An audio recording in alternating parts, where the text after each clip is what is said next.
사도신경하심으로 2022년도 7월 14일 목요일 온라인 아침 기도회 하나님께 올려드리겠습니다. 전능하사 천지를 만드신 하나님 아버지를 내가 믿사오며 그 외아들 우리 주 예수 그리스도를 믿사오니 이는 성령으로 잉태하사 동정녀 마리아에게 나시고 본디오 빌라도에게 고난을 받으사 십자가에 못 박혀 죽으시고 장사한 지 사흘 만에 죽은 자 가운데서 다시 살아나시며 하늘에 오르사 전능하신 하나님 우편에 앉아 계시다가 너리로서 산자와 죽은 자를 심판하러 오시리라. 성령을 믿사오며 거룩한 공회와 성도가 서로 교통하는 것과 죄를 사하여 주시는 것과 몸이 다시 사는 것과 영원히 사는 것을 믿사옵나이다. 아멘. 찬송가 365장 찬송하시겠습니다. 마음속에 근심 있는 사람 주 예수 앞에 나아가라. 슬픈 마음 있을 때에라도 주 예수께 아뢰라. 주 예수 앞에 나아가라. 주 우리의 친구니 무엇이나 근심하지 말고 주 예수께 아뢰라. 눈물 나며 깊은 한숨 쉴 때 주 예수 앞에 나아가라. 은밀한 죄 내게 있더라도 주 예수께 아뢰라. 주 예수 앞에 나아가라. 주 우리의 친구니 무엇이나 근심하지 말고 주 예수께 아뢰라. 괴로움과 두려움 있을 때 주 예수 앞에 나아가라. 내일 일을 염려하지 말고 주 예수께 아뢰라. 주 예수 앞에 나아가라. 주 우리의 친구니 무엇이나 근심하지 말고 주 예수께 아뢰라. 죽음 앞에 겁을 내는 자여 주 예수 앞에 나아가라. 하늘나라 바라보는 자여 주 예수께 아뢰라. 주 예수 앞에 나아가라. 주 우리의 친구니 무엇이나 근심하지 말고 주 예수께 아뢰라. 하나님 아버지 감사합니다. 오늘도 또 새로운 목요일 하루를 저희들에게 허락하시고 오늘도 주님께서 말씀을 통해서 부어주시는 은혜로 살아갈 수 있도록 저희들을 불러주심을 감사합니다. 하나님 오늘 하루를 시작하기에 앞서서 무엇보다 주님이 부르심에 순종함으로 주 앞에 나왔사오니 오늘도 주님이 베풀어 주시는 말씀을 통해서 오늘 하루 어떤 길로 주님이 인도하시는지 바르게 깨닫게 하시고 순종케 하여 주셔서 오늘도 주님께서 예비하신 하늘의 은혜로 살아갈 수 있는 복된 하루가 되게 하여 주옵소서. 감사드리오며 우리 주 예수 그리스도의 이름으로 기도드리옵나이다. 아멘. 자, 이 시간에 하나님이 주시는 말씀은 사무엘상 28장 3절부터 25절까지 말씀 보겠습니다. 자, 화면을 보시면서 28장 3절부터 우리 함께 합독하시겠습니다. 사무엘이 죽었으므로 온 이스라엘이 그를 두고 슬피 울며 그의 고향 라마에 장사하였고 사울은 신접한 자와 박수를 그 땅에서 쫓아내었더라. 블레셋 사람들이 모여 수넴에 이르러 진침해 사울이 온 이스라엘을 모아 길보아에 진쳤더니 사울이 블레셋 사람들이 군대를 보고 두려워서 그의 마음이 크게 떨린지라. 사울이 여호와께 묻자오되 여호와께서 꿈으로도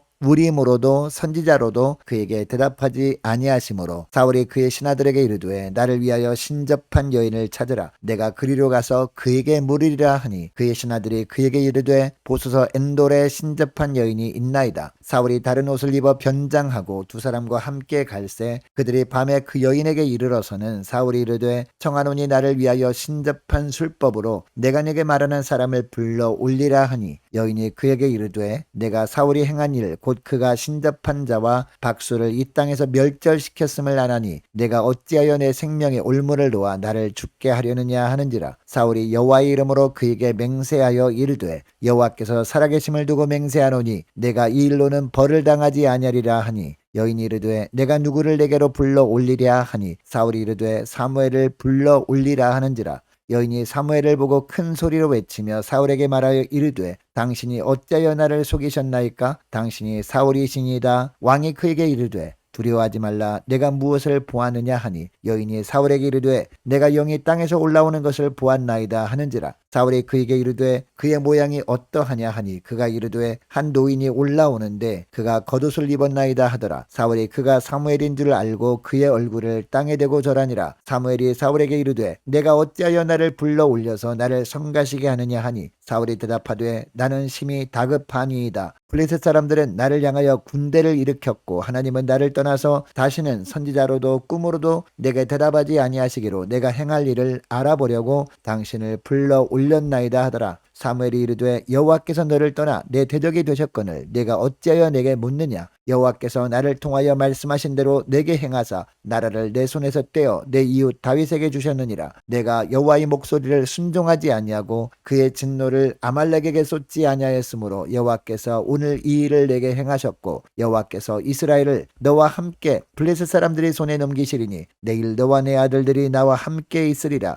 여호와께서 또 이스라엘 군대를 블레셋 사람들의 손에 넘기시리라 하는지라. 사울이 갑자기 땅에 완전히 엎드러지니 이는 사무엘이 말로 말미암아 심히 두려워하며 또 그의 기력이 다하였으니 이는 그가 하루 밤낮을 음식을 먹지 못하였음이니라. 그 여인이 사울에게 이르러 그가 심히 고통당함을 보고 그에게 이르되 여종이 왕의 말씀을 듣고 내 생명을 아끼지 아니하고 왕이 내게 이르신 말씀을 순종하였사오니 그런즉 청하건대 이제 당신도 여종의 말을 들으사 내가 왕 앞에 한 조각 떡을 드리게 하시고 왕은 잡수시고 길 가실 때에 기력을 얻으소서 하니 사울이 거절하여 이르되 내가 먹지 아니하겠노라 하니라. 그의 신하들과 여인이 강권하매 그들의 말을 듣고 땅에서 일어나 침상에 앉으니라. 여인이 집에 살진 송아지가 있으므로 그것을 급히 잡고 가루를 가져다가 뭉쳐 무교병을 만들고 구워서 사울 앞에와 그의 신하들 앞에 내놓으니 그들이 먹고 일어나서 그 밤에 가니라. 아멘. 여러분 요한일서 4장 18절 말씀을 보면요. 사랑 안에 두려움이 없고 온전한 사랑의 두려움을 내쫓나니 두려움에는 형벌이 있습니다. 두려워하는 자는 사랑 안에서 온전히 이루지 못하였느니라 라는 말씀이 나옵니다. 특히 중반절을 보면 두려움에는 형벌이 있다라는 구절이 나오는데 무슨 뜻일까요? 예수 믿는다고 하면서 아직도 마음속에 두려움으로 가득해 있다면 형벌이 있다는 겁니다. 그러면 두려움에는 형벌이 있다는 것은 어떤 뜻이냐?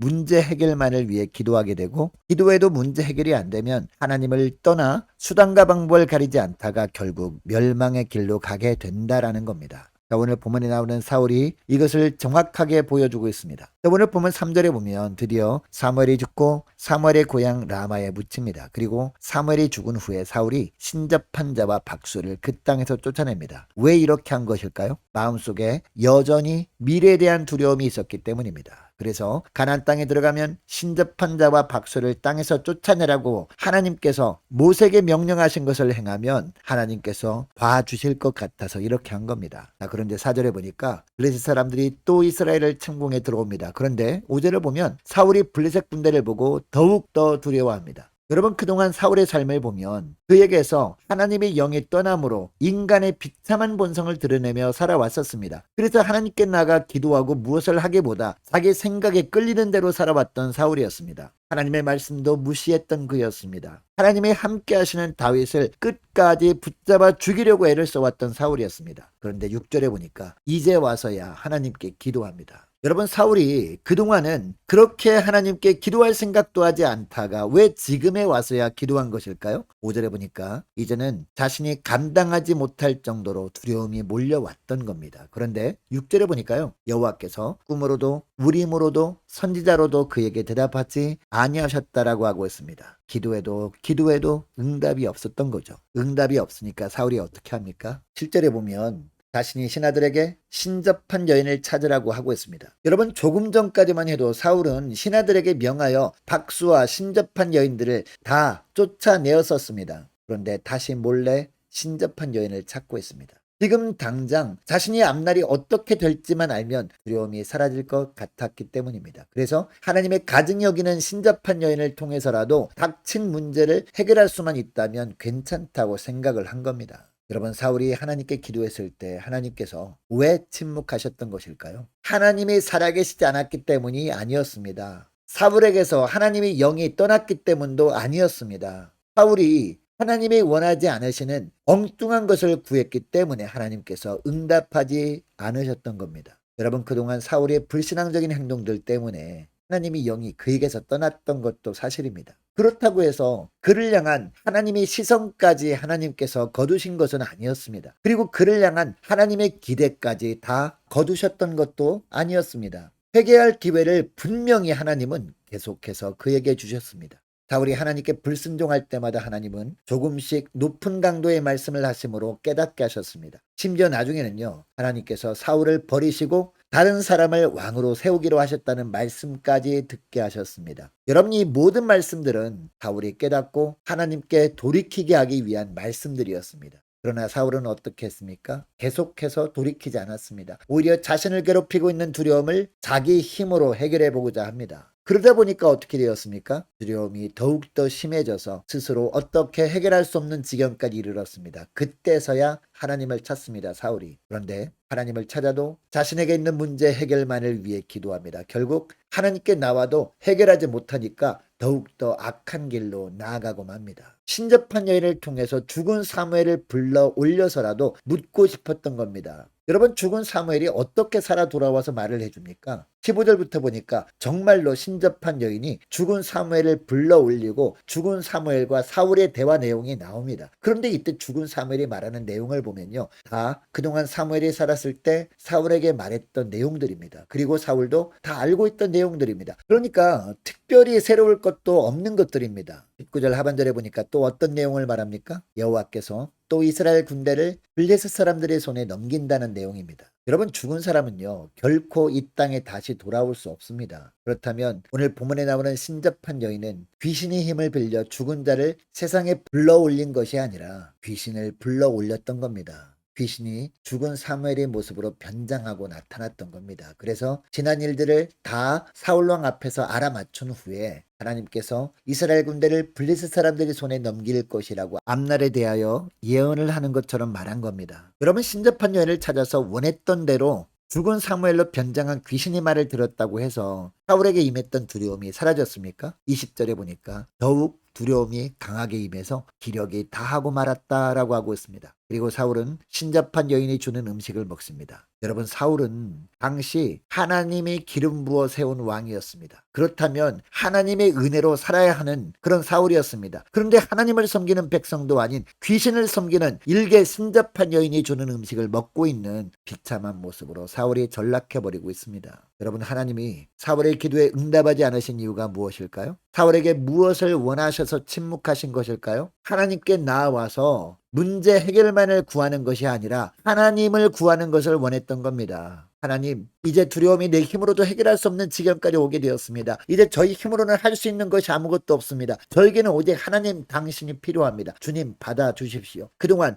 주님 등진 삶을 살았던 것을 용서해 주십시오. 이렇게 간구하며 엎드리길 주님은 기다리셨던 겁니다. 이렇게 기도했더라면 하나님께서 블레셋과의 전쟁도 책임져 주셨을 겁니다. 여러분, 누구에게나 미래에 대한 두려움은 있습니다. 두려움에는 형벌이 있습니다. 그래서 우리가 기도할 때 무엇보다 주님만을 구하는 기도를 해야 하는 겁니다. 주님만을 우리가 구할 때 우리를 향한 주님의 사랑이 두려움을 내쫓고 우리 심령 가운데 하늘 평강으로 가득하게 해 주시기 때문입니다. 그리고 우리 앞날에 주님께서 도와주시고 붙들어 주셔서 흔들림이 없는 믿음으로 살게 되기 때문입니다. 여러분, 이것을 기억하시고 주님 앞에 나와 기도할 때마다 무엇보다 주님만을 원하는 기도를 하는 여러분 되시기를 축복합니다. 문제 해결만을 위해 주님을 찾는 것보다 오직 주님의 은혜만을 사모하는 저와 여러분 되시기를 주 이름으로 축복합니다. 여러분 이것을 기억하시고 오늘 기도할 때 이렇게 기도했으면 좋겠습니다. 주님 앞에 나올 때마다 어떤 문제 해결만을 위해 나오지 않게 하시고 오직 주님의 은혜만을 사모하며 나오길 원합니다. 다른 어떤 은혜 구하지 않고 오직 주님만을 구하기를 원합니다. 간절히 기도할 때 주님께서 십자가 사랑의 은혜로 두려움을 다 몰아내 주심으로 말미암아 심령 가운데 하늘 평강으로 채우시고 삶을 책임져 주시는 은혜를 누리며 살게 하옵소서. 간절히 기도하기를 원합니다. 자, 오늘 목요일입니다. 목요 전도단 위해서 함께 기도하기를 원합니다. 유초등부 중고등부 청년부를 위해서 각 구역과 남녀 전도회를 위해서 함께 기도하기를 원합니다. 많은 환호 돌리서 기도해 주시기 바라고, 출산을 앞두고 있는 이세롬 자매를 위해서, 군복무 중인 이시훈 형제를 위해서, 우리 성사님들 각 가정을 위해서, 나라 민족을 위해서, 우리 교회 앞날을 위해서 저와 여러분이 가지고 나온 기도 제목을 놓고 우리 함께 기도하기를 원합니다. 기도하겠습니다.